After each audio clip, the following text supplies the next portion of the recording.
Assalamualaikum warahmatullahi wabarakatuh. Selamat pagi solihah.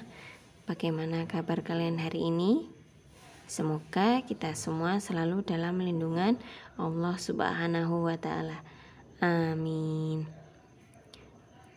Baik, kali ini Ustazah akan menyampaikan kisi-kisi dan juga pendalaman materi untuk mata pelajaran sejarah kebudayaan Islam. Baik, Ustazah akan mereview dulu materi yang sudah kita pelajari bersama. Kemarin kita sudah belajar pada bab 1, yaitu upaya Nabi Muhammad SAW dalam membina masyarakat Madinah. Di sini ada 2 poin ya. Yang pertama, Madinah sebelum kedatangan Islam. Kemudian yang kedua, membangun masyarakat Madinah. Dan dilanjutkan pada bab kedua, kita sudah mempelajari mengenai kesepakatan Nabi Muhammad SAW dengan masyarakat non-muslim. Baik, kita mulai dari nomor 1 terlebih dahulu. Upaya Nabi Muhammad SAW dalam membina masyarakat Madinah di bidang sosial adalah, salah satu jawabannya yaitu mempersatukan sahabat muhajirin dengan ansor. Nah, jawaban nomor 1 itu ya. Kemudian dilanjutkan nomor 2. Kaum Ansor adalah penduduk asli Madinah ya. Jadi kaum Ansor adalah penduduk asli Madinah. Oke, kemudian kita lanjutkan soal nomor 3. Masjid yang pertama kali dibangun Nabi Muhammad SAW di Madinah adalah masjid apa? Iya, jawabannya adalah Masjid Nabawi. Ya. Kemudian soal nomor 4. Masjid Nabawi dibangun pada bulan, jawabannya Rabiul Awal, tahun pertama Hijriyah. Ya, oke. Kemudian kita lanjutkan soal nomor 5.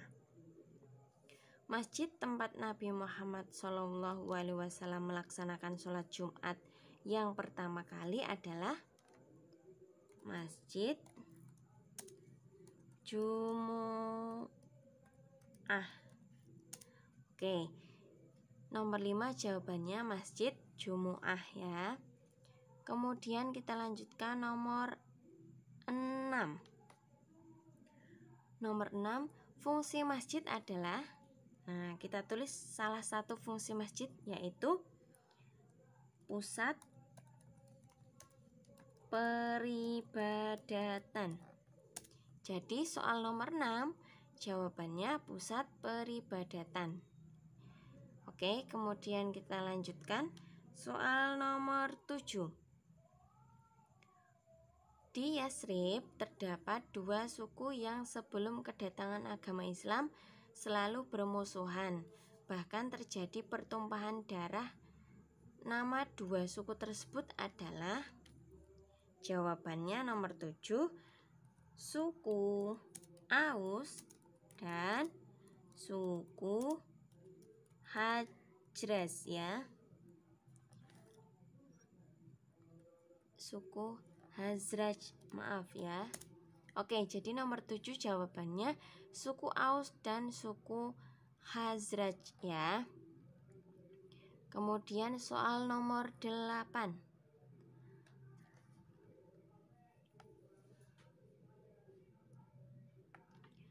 Soal nomor 8.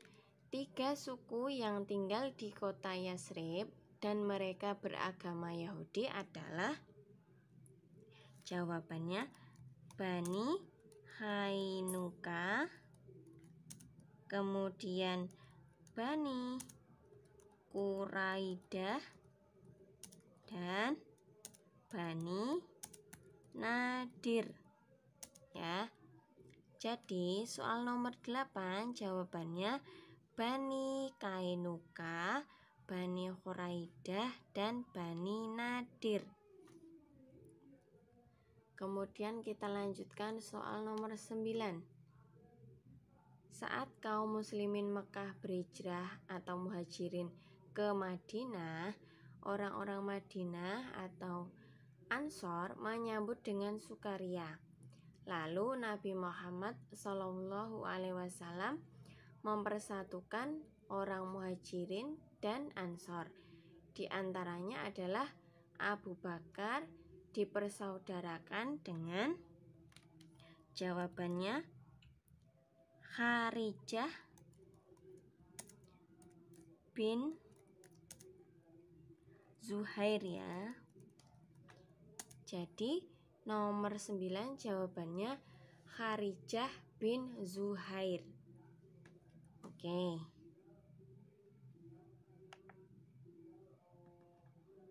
Kemudian kita lanjutkan soal nomor 10. Rasulullah juga membina masyarakat Madinah dalam bidang pertahanan. Pertahanan pertama yang dilakukan Nabi Muhammad SAW adalah nomor 10, jawabannya adalah pertahanan iman. Ya. Jadi nomor 10 jawabannya pertahanan iman. Kemudian kita lanjutkan soal nomor 11. Nomor 11 ini termasuk soal uraian ya. Nomor 11. Sebutkan upaya Nabi Muhammad dalam membina masyarakat Madinah di bidang agama. Oke, jawabannya yaitu yang pertama. Yang pertama jawabannya membangun masjid. Ya, kemudian yang kedua mengembangkan pendidikan dan dakwah.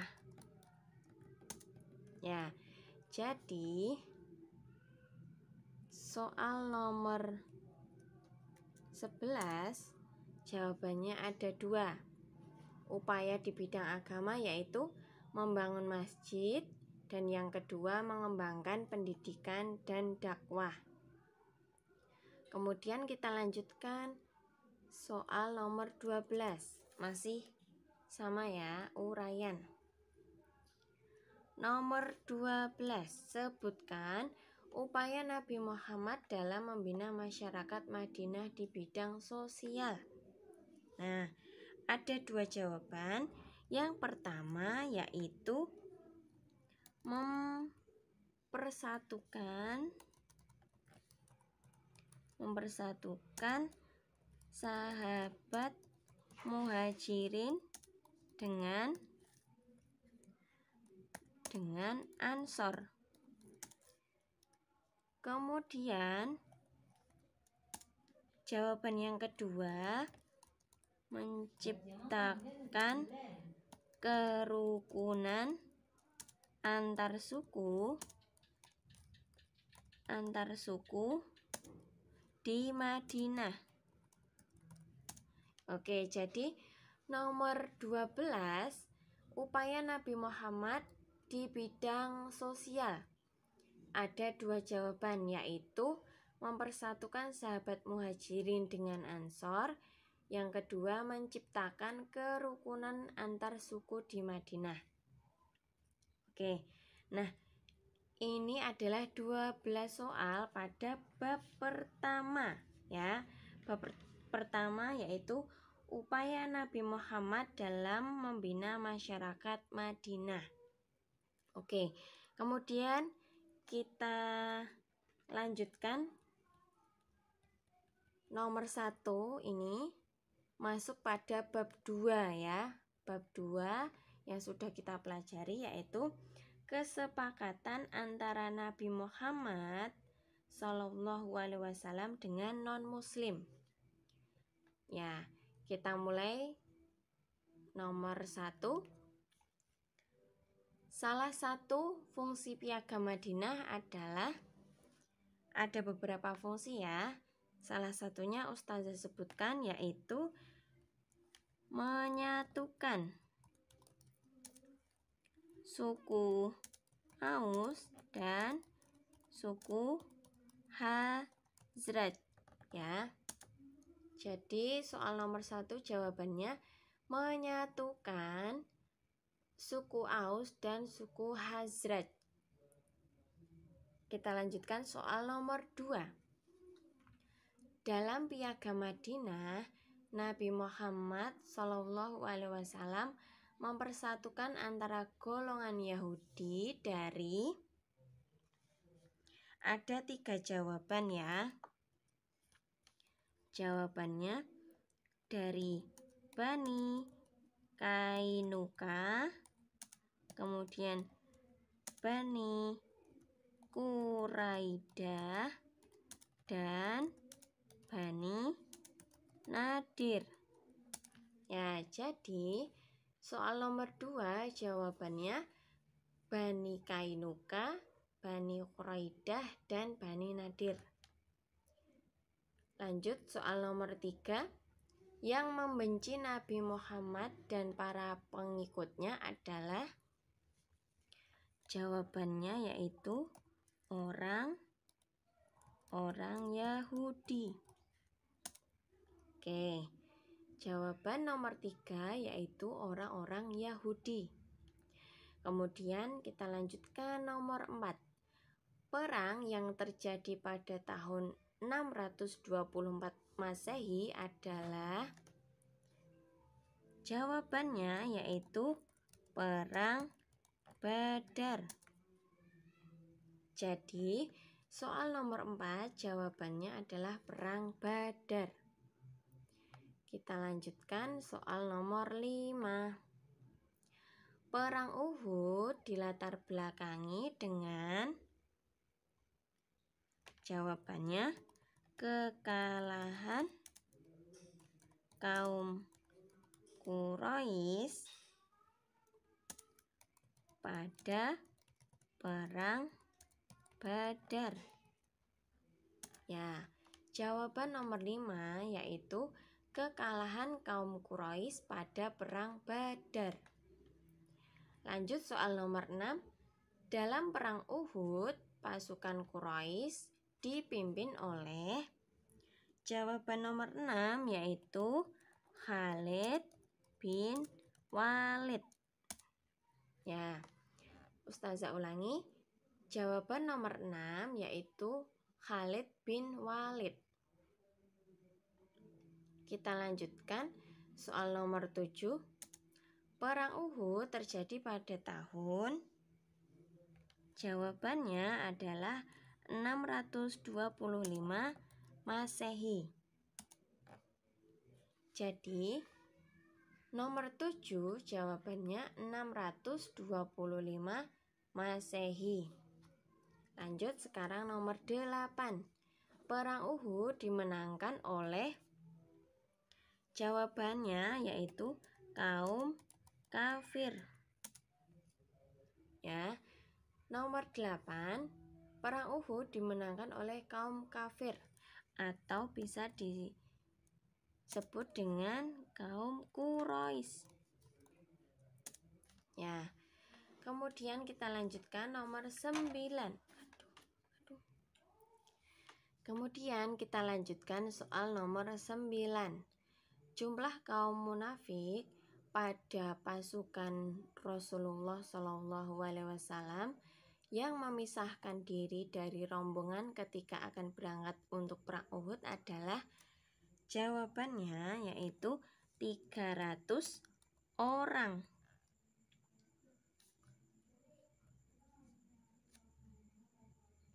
Oke, jawabannya 300 orang ya. Jadi nomor 9 300. Lanjut nomor 10. Perjanjian damai antara kaum muslimin dengan kaum kafir Quraisy pada tahun 6 Hijriah disebut, jawabannya yaitu Perjanjian Hudaibiyah.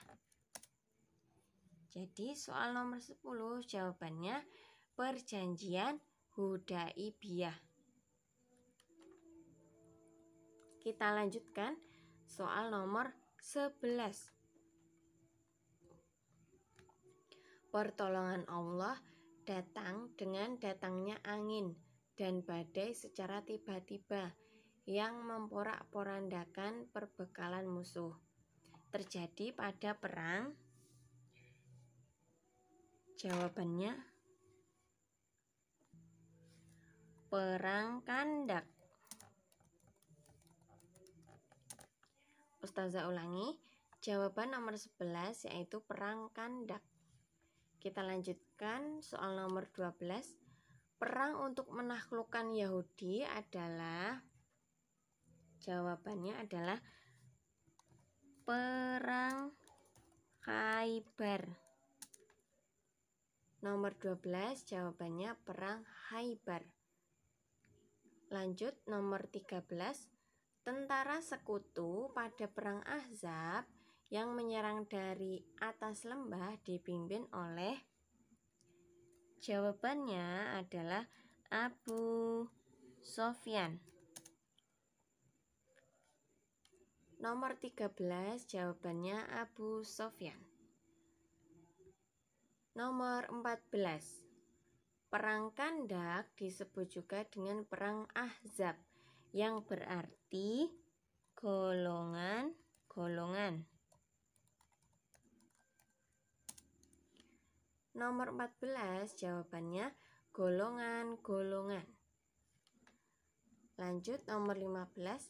Pada perang Uhud, pasukan Quraisy yang dipimpin Khalid bin Walid mendapat bantuan dari kabilah, ada 3 ya, yaitu Saqif, kemudian Tihamah, dan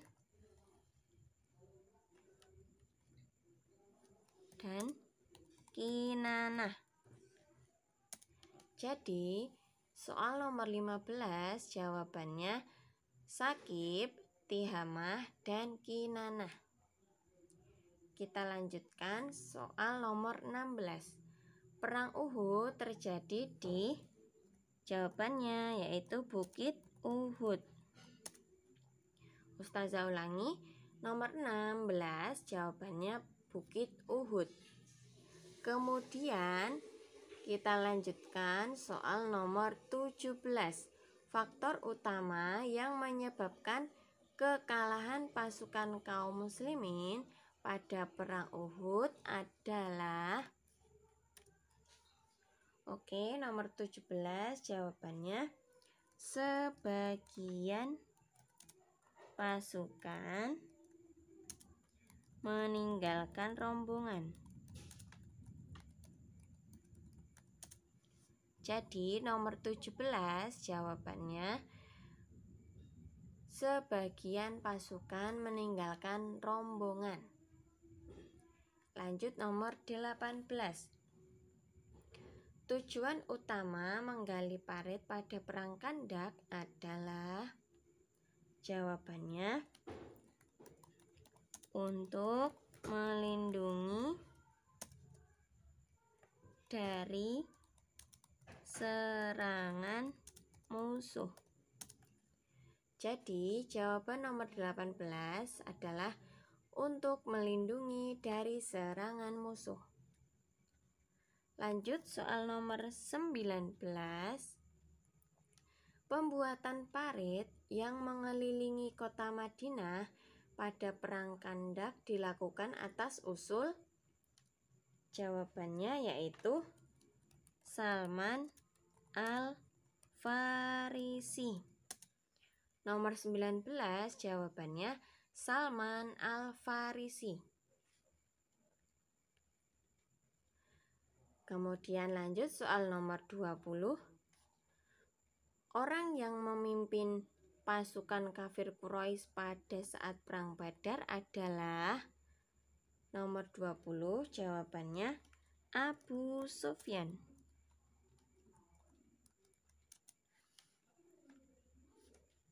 Kita lanjutkan soal nomor 21. Sahabat Nabi Muhammad SAW yang mati syahid dalam perang Mu'tah adalah, jawabannya yaitu Zaid bin Harisah. Nomor 21 jawabannya Zaid bin Harisah. Lanjut nomor 22.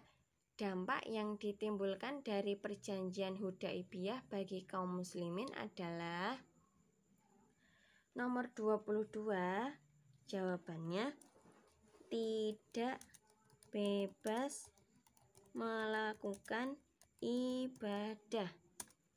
Oke, nomor 22 jawabannya tidak bebas melakukan ibadah. Oke, kemudian lanjut nomor 23 sampai 26 yaitu soal untuk uraian. Kita jawab ya. Dimulai dari nomor 23. Sebutkan 3 pertempuran besar yang dipimpin oleh Rasulullah SAW. Yaitu yang pertama perang Badar, kemudian perang Uhud, kemudian perang Kandak. Oke, jawabannya itu ya. Bisa dengan perang yang lain, bisa perang Mu'tah ya, ataupun perjanjian Hudaibiyah ya. Oke, kemudian kita lanjutkan soal nomor 24. Sebutkan sebab terjadinya perang Uhud. Sebabnya yaitu kekalahan kaum Quraisy pada perang Badar. Jadi jawaban nomor 24 yaitu kekalahan kaum Quraisy pada perang Badar. Kemudian kita lanjutkan soal nomor 25. Sebutkan fungsi dari Piagam Madinah. Oke, di sini Ustazah akan menyebutkan dua fungsi. Ya, fungsinya yang pertama kebebasan rakyat dijamin. Kemudian yang kedua yaitu menyatukan suku Aus dan suku Khazraj. Oke, jadi nomor 25 Ustazah sebutkan dua ya, menyebutkan dua fungsi dari Piagam Madinah. Kemudian lanjut soal nomor 26. Soalnya, sebutkan dua isi dari perjanjian Madinah. Oke, Ustazah menyebutkan dua ya, karena di sini pertanyaannya dua. Kalian bisa menyebutkan yang lain ya, tidak harus sama dengan jawaban dari Ustazah ya. Ustazah akan menjawab yang pertama, orang yang bersalah akan dituntut dan dihukum. Kemudian jawaban yang kedua yaitu semua perselisihan di masa depan akan diserahkan kepada Nabi Muhammad SAW.